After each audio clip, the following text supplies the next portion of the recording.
Hello everyone, welcome back to your GRE preparation with Infinity Education.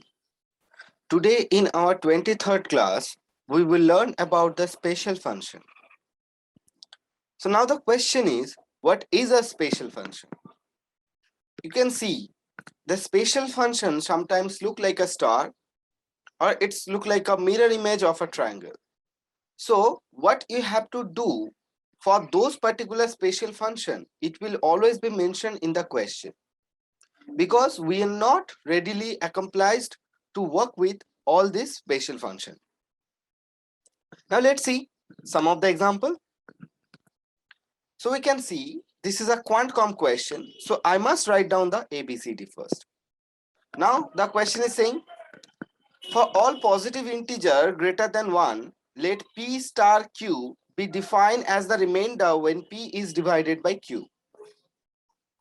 So what is the key thing here? P star Q be defined as the remainder when P is divided by Q.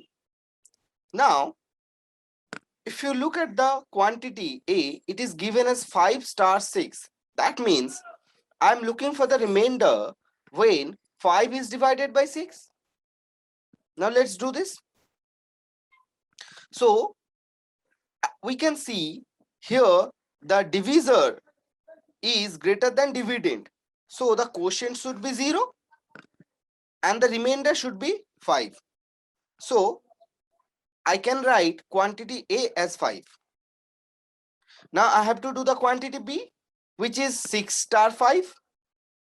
Now with the same logic, I have to find out the remainder when 6 is divided by 5.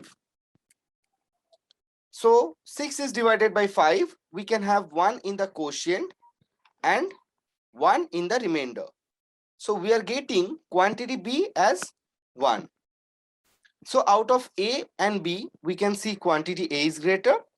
So A should be the answer to the question. I hope the question is clear to you. Now let's see with one more example.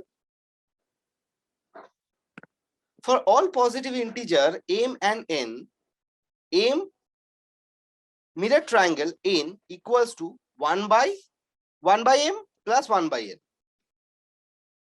So here we can also see this is a quantcom question. So we must write the ABCD first. And we are having m mirror triangle n equals to 1 by 1 plus m plus 1 by n. So now if you see the quantity A, it is given 3 mirror triangle 4. So it can be written as 3 ultra triangle 4 equals to 1 by 1/3 plus 1 by 4th. Why? We have just simply replaced the 3 with m and 4 with n. So now if we do the simplification, we will have 1 by 4 plus 3 by 12, which is nothing but 1 by 7 over 12, which is equivalent to 12 by 7. So quantity A we are having as 12 by 7 and quantity B was actually 3 by 4. So we can see quantity A is greater because 12 by 7 is more than 1 and 3 by 4 is less than 1. So I'm having quantity A is greater. So A is the answer to the question. I hope the question is clear to you. Now let's see with one more example. If P is even, at the rate of P equals to 3x minus 3. If P is odd, at the rate of P equals to 2x minus 2. What is the value of at the rate of 5? So this is a long question we can see. So the main important thing is that when P is even, at the rate of P should be 3x minus 3. And when P is odd, at the rate of P should be 2x minus 2. So these two things I have to keep in my mind while doing the sum. So we have to find out for at the rate of 5. So we are writing that here. We need to find out at the rate of 5.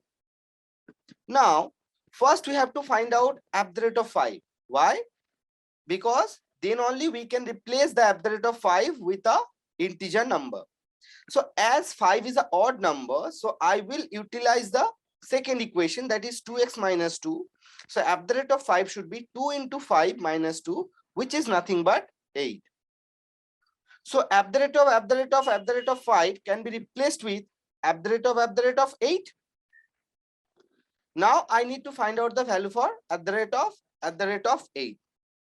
Now we have to find out the value for at the rate of 8 first. Now if we put at the rate of 8, so when p is even, I have to use the first equation, that is 3x minus 3. So 3 into x, which is nothing but 8 over here, minus 3. So we are getting that equals to 21. Now at the rate of 8 can be replaced with at the rate of 21. So we have to find out the at the rate of 21. That's the last to do. So we can write that as at the rate of 21 equals to 2 into 21 minus 2. As I already said, when the value for p is what, I have to consider the second equation, that is 2x minus 2. So it is 2 into 21 minus 2. That should be 42 minus 2 equals to 40. So we can see 40 is the answer for the entire question, that is at the rate of 5. So D should be my answer to the question. Now after doing the 3 questions from special function, I hope your understanding about the concept is a little bit of clear. Now if you have any doubt regarding this kind of sums, or if you are practicing any other sums from any different sources as well, you can always put that question into the comment section. Thank you everyone. Happy learning.